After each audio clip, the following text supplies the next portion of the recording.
আচ্ছা, জীবনে কখনো কোনো মৃত ব্যক্তিকে গোসল করিয়েছেন? যদি কখনো সুযোগ হয় তাহলে সেই মৃত ব্যক্তিকে গোসল করাবেন। তখন খুব কাছ থেকে দেখবেন মৃত মানুষের দেহটা কতটা অসহায় লাগে, মৃত্যুর পরে মানুষের দেহ কতটা ভয়ের কারণ হয়ে দাঁড়ায়।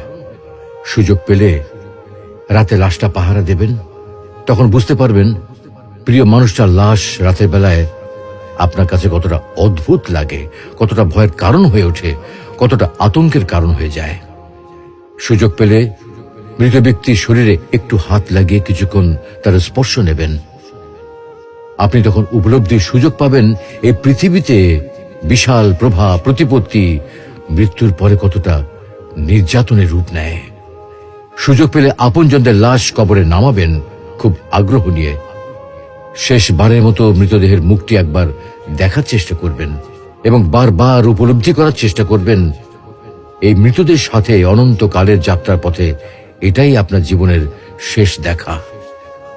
সুযোগ পেলে মাঝে মধ্যে কবরস্থানে গিয়ে নীরবে কিছুক্ষণ দাঁড়াবেন। এরপর মনে মনে চিন্তা করবেন জীবনের লাভ ক্ষতির হিসাব। এই মৃত মানুষগুলো এই পৃথিবীতে কি করে গেছেন, কাদের রেখে গেছেন। যাদের রেখে গেছেন তারা কি কখনো এই মৃত মানুষগুলোকে স্মরণ করার জন্য কবরস্থানের আশেপাশে একটি বারের জন্য দেখতে আসে? আমাদের জীবনটা বড় অদ্ভুত, বৈচিত্র্যময়। আমরা এর জন্যে ওর জন্যে, ধন সম্পদের জন্যে, ঐশ্বর্যের জন্যে, বাড়ি গাড়ি টাকা পয়সার জন্যে কত না মায়া দেখাই, আগ্রহ দেখাই, আরো চাই আমাদের।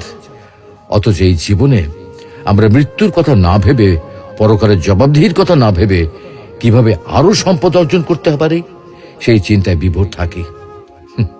হায় রে জীবন, এখনো সময় আছে, ফিরে আসুন মহান রবের দিকে।